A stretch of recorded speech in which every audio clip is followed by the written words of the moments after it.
ირანის უმაღლეს ხელისუფლებაში კრიზისმა ახლახან ახალი გადაუდებელი თავი შეიძინა. კულისებში გავრცელებული ინფორმაცია მიუთითებს ირანის უმაღლეს ხელისუფლებაში მოულოდნელ შესაძლო გადადგომაზე და ეს ვარაუდი უკვე განიხილება როგორც პანიკის ნიშანი რეჟიმის შიგნით. მოჰამედ ბაღერ ღალიბაფი, ირანის პარლამენტის თავმჯდომარე და ვაშინგტონთან ბოლო მოლაპარაკებების ცენტრალური ფიგურა მოულოდნელად დატოვა მოლაპარაკებების გუნდის ხელმძღვანელის პოსტი. ეს ამბავი აფეთქებასავით გავრცელდა მედიაში შაბათს 2026 წლის 25 აპრილს, იმ დროს, როცა დიპლომატებს, პრაგმატულ პოლიტიკოსებს და რევოლუციურ გვარდიას შორის შიდა დაპირისპირება სულ უფრო თვალსაჩინო ხდება. ამ ყველაფერს მალე მოგიყვები, მაგრამ ეხლა გირჩევ, გამოიწერო არხი, რომ ყოველთვის ინფორმირებული იყო. ინფორმაცია რეალურ დროში, უმაღლესი ჟურნალისტური ხარისხით, სანდოობის სტანდარტით. მოჰამედ ბაღერ ღალიბაფი ირანული სისტემის ერთ-ერთი ყველაზე გავლენიანი ფიგურაა. ის 2020-დან პარლამენტის თავმჯდომარეა, ყოფილი გენერალია რევოლუციური გვარდიიდან, ყოფილი ეროვნული პოლიციის უფროსი, ყოფილი სარდალი თავად გვარდიის საჰაერო ძალების და თეირანის ყოფილი მერი 12 წლის განმავლობაში. ამიტომ ის მხოლოდ ჩვეულებრივი პოლიტიკოსი არ არის. ის წარმოადგენს კავშირს სამოქალაქო ხელისუფლებას, სამხედრო აპარატსა და უსაფრთხოების ფრთას შორის, რომელიც რეჟიმს ამაგრებს. ამჟამად გავრცელებული ძლიერი ვარაუდია, რომ ღალიბაფმა დატოვა ლიდერის პოზიცია ირანის მოლაპარაკებების გუნდში, რომელიც აშშ-სთან მუშაობდა. ანუ მან არ დატოვა პარლამენტის თავმჯდომარის პოსტი, არამედ უარი თქვა მნიშვნელოვან პოზიციაზე. იყო მთავარი პოლიტიკური წარმომადგენელი ან ხელმძღვანელი იმ მოლაპარაკებებში, რომელსაც პაკისტანი შუამავლობდა. ეს შესაძლო წასვლა მნიშვნელოვანია, რადგან ის ითვლებოდა მაღალი დონის პარტნიორად მოლაპარაკებებში. და მისი არყოფნა ახალ მოლაპარაკებებში ისლამაბადში აღინიშნა როგორც დიპლომატიური დონის დაქვეითებისა და თეირანში შიდა დაპირისპირების ნიშანი. Iran International-ის ინფორმაციით თაზნიმის სააგენტომ, რომელიც დაკავშირებულია რევოლუციურ გვარდიასთან, განაცხადა, რომ აბას არახჩის არ ჰქონდა დაგეგმილი პირდაპირი მოლაპარაკებები შეერთებულ შტატებთან ისლამაბადში, რაც კიდევ უფრო აძლიერებს გაუდგოლობას თუ ვინ მართავს ირანის პოზიციას. ყველაზე სენსიტიური საკითხი არის ის მიზეზი, რაც ამ მდგომარეობის უკან დგას. ყველაზე გავრცელებული ვარაუდია, რომ ღალიბაფმა გააღიზიანა რევოლუციური გვარდიის მეთაურები, როდესაც ვაშინგტონთან მოლაპარაკებებში ბირთვული საკითხის შეტანას სცადა. რეჟიმის ერთი ფრთისთვის ბირთვული პროგრამის განხილვა შეიძლება იყოს მოლაპარაკებული გამოსავლის დასაწყისი. ხისტი ხაზისთვის ეს დანებებას გავს. და როდესაც გარშემორტყმული სახელმწიფო იწყებს შიდა დაპირისპირებას იმაზე, რა შეიძლება ან არ შეიძლება დადოს მოლაპარაკების მაგიდაზე, ეს ნათელი სიგნალია. გარეზე წოლამ უკვე დაიწყო სტრუქტურის გახლეჩა. აი რატო გახდა ღალიბაფის მოულოდნელი გადადგომა ასეთი ძლიერი განგაში? ის იყო მნიშვნელოვანი ფიგურა, რომელსაც ჰქონდა პოლიტიკური გავლენა, ისტორიული კავშირი უსაფრთხოების სისტემასთან და უნარი ესაუბრა ირანის ხელისუფლების სხვადასხვა ფრთასთან. თუ ასეთი პროფილის მქონე ადამიანსაც კი გარეთ აგდებენ მოლაპარაკებიდან, ეს ნიშნავს, რომ რევოლუციური გვარდია თავად უნდა აკონტროლებდეს შეთანხმების საზღვრებს. ეს აღარ არის მხოლოდ საგარეო საქმეთა მინისტრის საუბარი, ეს აღარ არის მხოლოდ პრეზიდენტის მცდელობა დრო მოიგოს.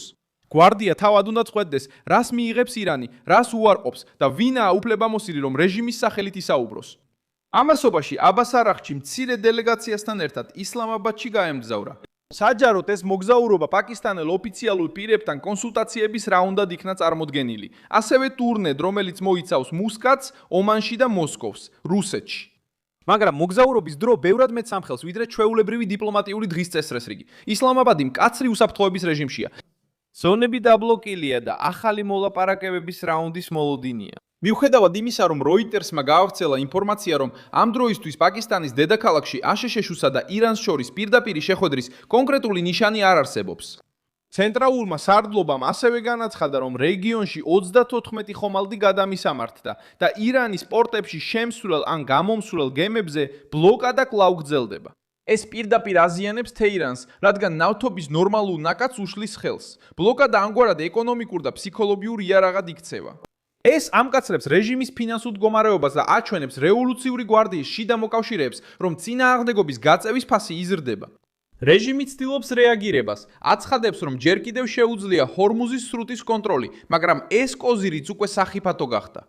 როდესაც ირანის ხელისუფლება საუბრობს სრუტის გახსნაზე და რევოლუციური გვარდია საჯაროდ ეწინააღმდეგება, განხეთქილება აშკარა ხდება. დიპლომატიური ფრთა ცდილობს ნორმალურობის ჩვენებას, რათა ბაზარი ზედმეტად არ შეაშინოს და მოლაპარაკებისთვის სივრცე შეინარჩუნოს. სამხედრო ფრთა კი სურს აჩვენოს, რომ გადასასვლელს აკონტროლებს.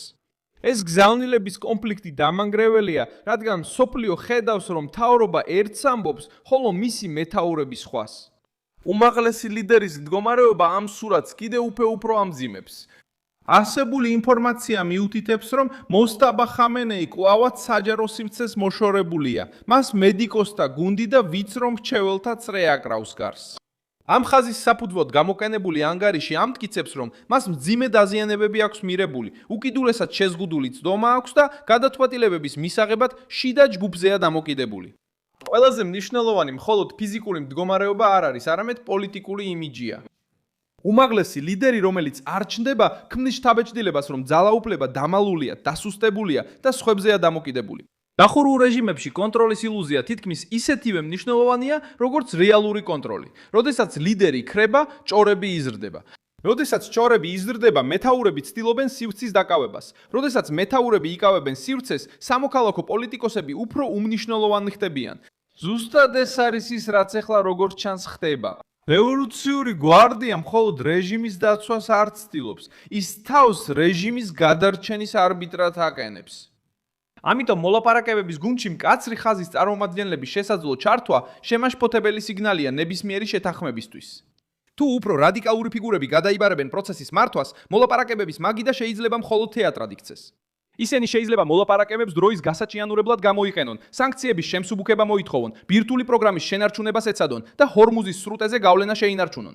მაგრამ ძნელად თუ დათანხმდებიან სერიოზულ დათმობაზე მანამ, სანამ არ დამოწდიან რამდენად შორს არიან მზად, წასასვლელად შეერთებული შტატები. ვაშინგტონი კი გადაადგილებული საზღვაო ძალების მასშტაბიდან გამომდინარე, როგორც ჩანს, მზად არის მძიმე ხელით შეინარჩუნოს ბლოკადა და დაელოდოს. პრობლემა ისაა, რომ დრო ირანის მხარეს არ არის. ბლოკადის მოქმედებისას გაჩერებული ნავთობის შენახვის პრობლემებს ქმნის. ძველი საბადოები ვერ გამოირთვება სიმძლავრის დაკარგვის რისკის გარეშე. თუ წარმოება შეჩერდება, ყველაფრის ხელახლა ამუშავება შეიძლება დიდ ინვესტიციასა და დროს მოითხოვდეს. თუ წარმოება გრძელდება და ნავთობი არ გადის, რეზერვუარები ივსება. ეს ეკონომიკური მახია და როცა ეკონომიკა მახეში ხვდება, პოლიტიკაც მახეში ხვდება. რევოლუციური გვარდია ფულზეა დამოკიდებული. უნდა გადაიხადოს ჯარისკაცებისთვის, შეინარჩუნოს მილიციები, უზრუნველყოს რეგიონალური ქსელები, დააფინანსოს მოკავშირე ჯგუფები და უზრუნველყოს შიდა კონტროლი. ნავთობი ამ მექანიზმის ცენტრალური ნაწილია. შემოსავლის გარეშე რეჟიმს პრიორიტეტების არჩევა უწევს, დააფინანსებს რეპრესიას, შეინარჩუნებს მოკავშირეებს, შეინარჩუნებს იმპორტს. დაიცავს ვალუტას, იყიდის ერთგულებას, თითოეული არჩევანი ახალ ბზარს აჩენს. სწორედ ამიტომ არის ამერიკული ზეწოლა ასეთი მგრძნობიარე. კალიბაფის, როგორც ამბობენ, გადადგომა უფრო დიდი რამის სიმბოლოდ იქცა. ეს მხოლოდ ერთი სახელის წასვლა არ არის გუნდიდან, ეს არის რეჟიმის სურათი, რომელმაც შიდა ჰარმონია დაკარგა, ყველაზე ცუდ დროს. ტრამპი და მისი გუნდი, როგორც ჩანს, ამ ვითარებას კარგად ხვდებიან. სტივ ვიტკოფისა და ჯარედ კუშნერის პაკისტანში გაგზავნა, როგორც აქსიოსი და სხვა მედია საშუალებები იუთხრებიან, წარმოდგენილი იყო როგორც დიპლომატიის გააქტიურების მცდელობა, მაგრამ ეს ასევე პოლიტიკური ტესტის როლსაც ასრულებს. საბოლოოდ მთავარი ფაქტი მარტივია. რეჟიმის ერთ-ერთმა მაღალჩინოსანმა მოულოდნელად დატოვა მოლაპარაკებების წინა ხაზი.